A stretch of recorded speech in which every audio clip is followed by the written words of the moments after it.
Baik, kita lanjutkan materi kita. Hari ini kita bicara tentang interpolasi Lagrange. Seperti pada pertemuan yang lalu, eh, yang dikatakan interpolasi itu adalah mencari atau menaksir data yang tidak diketahui di antara n plus 1 pasang data yang sudah diketahui. Dengan cara Anda membuat polinomial derajat n yang melalui semua pasang data.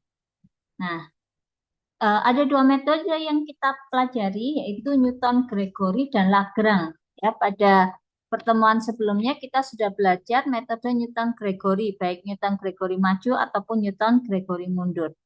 Di mana Newton-Gregory hanya bisa kita gunakan saat kita punya data dengan selisih variabel bebas yang selalu sama. Nah, metode yang kedua itu adalah metode Lagrange.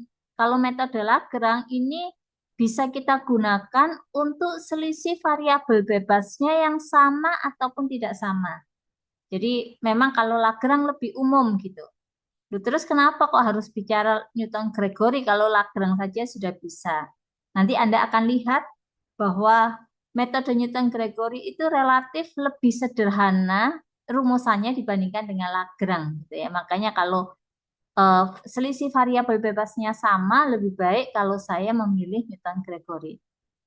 Ya. Jadi pada interpolasi Lagrange, untuk n plus 1 pasang data, jadi ini datanya, x0 sama fx0, x1, fx1 sampai dengan xn dan fxn, karena ada n plus 1 pasang data. Maka interpolasi Lagrange itu dirumuskan sebagai sigma dari Lix dikalikan Fxi. Jadi sigma penjumlahan, terus dari sini Li itu sendiri adalah Pi kali X min Xj dibagi Xi min Xj dengan catatan J-nya mulai 0 sampai dengan N, tapi J itu tidak boleh sama dengan I. Jika sigma itu adalah untuk penotasian penjumlahan, Pi itu adalah untuk penotasian perkalian. Ya, sehingga kalau saya punya dua pasang data, artinya ini nanti kita akan dekati Lagrange ini dengan bentuk linier karena cuma pasang data. Cuma dua pasang data. Sebut aja x0, fx0 dan x1, fx1. Maka bentuk polinomial interpolasi Lagrange-nya akan menjadi sigma dari Lix Fxi, I-nya jalan mulai dari 0 sampai dengan 1, dengan Lix-nya adalah Pi X min Xj dibagi Xi min Xj, dengan J-nya mulai 0 sampai dengan 1, tapi dengan catatan J-nya nggak boleh sama dengan I. Sehingga kalau saya uraikan dari notasi sigma ini sendiri, kita akan dapatkan menjadi L0 kalikan Fx0 ditambah L1 kali Fx1. L0 sendiri kita akan punya Pi dari J sama dengan 0 sampai I sampai 1, tapi J-nya nggak boleh sama dengan I. Dalam hal ini I-nya sama dengan 0. Terus yang ini pun kita akan punya Pi dari J-nya mulai 0 sampai 1, tapi J-nya nggak boleh sama dengan 1. Sehingga kalau saya uraikan, kalau kita punya dua pasang data, maka bentukan L itu akan menjadi seperti ini. Kalau yang L0 menjadi X min X1 dibagi X0 min X1. Yang di L1 kita akan punya X min X0 dibagi X1 min X0. Nah, ini adalah rumusan untuk interpolasi Lagrange apabila kita hanya punya dua pasang data. Sebagai contoh, diketahui data kecepatan sebuah roket sebagai fungsi waktu seperti tertera pada tabel ini tabelnya. Perkirakan kecepatan roket pada saat T-nya sama dengan 16 second dengan metode Lagrange untuk interpolasi linier. Jadi ini kalau saya plot gitu yang hijau ya, titik-titik hijau ini. Nah, pada saat Anda ingin menentukan kecepatannya pada saat T sama dengan 16, di mana 16 itu terletak di antara dua nilai ini ya, antara 15 sampai dengan 20. 16 ada di sini. Berarti kalau kita menggunakan interpolasi linier, kita cuma perlu dua pasang data. Ya mau tidak mau, akhirnya yang akan Anda gunakan itu adalah nilai saat T-nya sama dengan 15 dan saat T sama dengan 20. Jadi kalau kita lihat, ini yang akan kita gunakan saat T sama dengan 15 dan saat T sama dengan 20, di mana tadi VT-nya itu sigma dari LI kali VTI, I-nya jalan dari 0 sampai dengan 1. Ini rumusannya kalau dibuka, di mana nilai T0-nya 15, T1-nya sama dengan 20, VT0-nya ini 362,78, VT1-nya 517,35. Dari rumusan yang ada dan nilai yang ada akan kita dapatkan bahwa nilai L0 kalau Anda hitung, ini nilai L1 rumusannya ya. Sehingga kalau saya masukkan ke dalam rumusan VT, maka nanti akan kita dapatkan T-nya itu 16, nilai yang akan kita cari. T1-nya dalam hal ini tadi 20, T0-nya adalah 15, ini adalah FT0, dan yang ini adalah FT1. Nah, dari hasil ini kita hitung ternyata V16 hasilnya adalah 393,7 meter per second. Ini kalau kita dekatinya dengan interpolasi linier. Nah, kalau Anda melakukan Lagrange ini dengan pendekatan pada interpolasi kuadratik, ya, pakai metode kuadratik. Kalau kuadrat itu berarti butuh 3 pasang data. Sebut aja x0, fx0, x1, fx1, x2, fx2. Maka nanti rumusan untuk polinomial derajat 2 itu kita punya sigma LI kali fxi, I-nya jalan dari 0 sampai dengan 2, di mana LI-nya juga gitu, Pi X min XJ dibagi XI min XJ, J-nya jalan dari 0 sampai dengan 2, tapi dengan catatan J-nya nggak boleh sama dengan I. Sehingga kalau ini notasi sigma saya uraikan, saya akan punya L0 Fx0 ditambah L1 Fx1 ditambah L2 Fx2.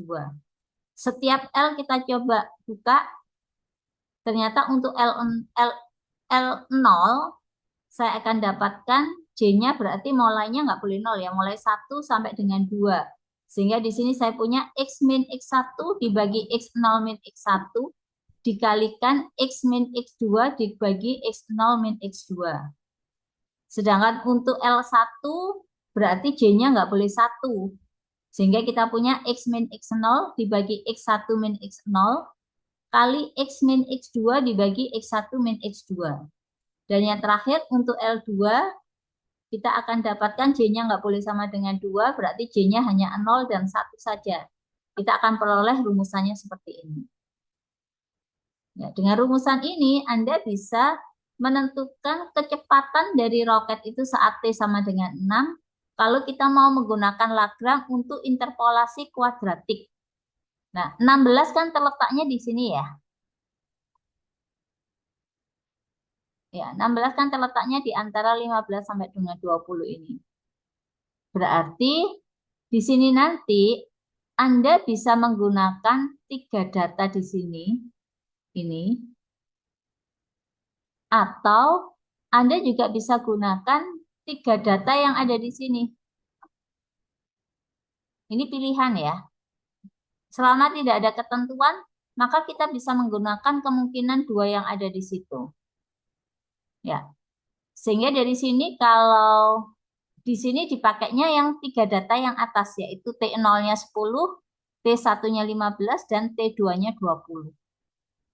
Dengan nilai masing-masing kecepatannya seperti ini, kita hitung T0, T1, dan T2. Akhirnya kita dapatkan dengan mensubstitusi T-nya adalah 16, T0-nya 10, T1-nya 15, dan T2-nya adalah 20. T2-nya 20. Kita substitusikan kepersamaan yang ada. Terus dihitung, didapatkan hasilnya adalah 392,19. Itu kalau pendekatannya dengan kuadratik. Nah, Anda bisa lebih mendekati yang ini. Kalau sudah ada 2 yang nilai yang sudah kita dapatkan dari pendekatan yang ada, Anda bisa menghitung kesalahan relatifnya, di mana epsilon A itu adalah kesalahan yang nilai yang terbaru dikurangi nilai yang sebelumnya dibagi nilai yang terbaru kali 100%. Ini ada persennya ya, kali 100%. Hasilnya 0,38410%. Ini kesalahan pendekatan relatif. Jadi kalau kita sudah hitung pendekatan dengan secara linear dan juga secara kuadratik, maka dari perhitungan kuadratik ini kita bisa menghitung kesalahan pendekatan relatif. Terus kalau mau didekati dengan kubik polinomial derajat 3, Anda perlu 4 buah data. Ya, kita perlu 4 buah data ini. Jadi nanti kalau Anda lihat ya, ini bentukan dari L semakin banyak data, maka dia akan semakin panjang. Ya. Kalau polinomial derajat 3, ya namanya derajat 3 berarti nanti ada X kali X kali X, ada X pangkat 3. Jadi akan semakin panjang. Nanti kalau kita punya 10 pasang data, berarti pendekatan dengan polinomial derajat 9, di sini nanti ada perkalian ada 9 kali dari setiap X yang ada. Ya, dengan uraian yang seperti tadi, kita dapatkan rumusannya adalah seperti ini. Nanti kalau contoh yang sama ini kita mau dekati dengan interpolasi kubik, ya seperti tadi ya, Anda kalau kubik kan perlu 4. Anda boleh menggunakan 15, 20, 22 setengah, 30, atau 10, 15, 20, 22 setengah, atau 0, 10, 15, 20. Ya, itu pilihan gitu. Selama tidak ada ketentuan, Anda bebas. Kalau yang di sini yang digunakan 10, 15, 20, 22 setengah. Dihitung masing-masing L-nya rumusannya seperti ini, masuk ke dalam rumus, terus substitusikan masing-masing nilainya, kita dapatkan hasilnya adalah 392,06. Nah, dari hasil ini, Anda juga bisa menghitung kesalahan pendekatan relatif. Jadi tadi untuk polinomial derajat 2 didapatkan 392,19. Polinomial derajat 3 saya dapatkan 392,06. Sehingga kesalahan pendekatan pada penghitungan dengan polinomial derajat 3 itu ternyata dihitung hasilnya 0,033269%. Ya, kalau dibandingkan ini ya, ini derajat 1, derajat 2, derajat 3. Kalau perhitungan derajat 1 kita belum bisa menghitung epsilon A karena nilai sebelumnya tidak ada. Dengan derajat kedua kita bisa hitung dari nilai derajat 2 dikurangi derajat 1 dibagi nilai di derajat 2 kalikan 100%. Nah, dapatnya ini. Terus kalau derajat 3 kita menghitungnya derajat 3 dikurangi derajat 2 dibagi dengan derajat 3 kali 100%. Dapat nilainya ini. Jadi kalau dilihat dari nilai epsilon A ternyata dengan dengan menggunakan interpolasi derajat 3 itu nilai kesalahan pendekatan relatifnya lebih kecil. Artinya pendekatan nilai yang ada ini lebih baik. Begitu kurang lebihnya untuk interpolasi lagi. Baik, selamat belajar. Semoga sukses. Kalau ada kesalahan, ada kesulitan, silakan untuk berkabar saja ya. Oke, sampai ketemu lagi.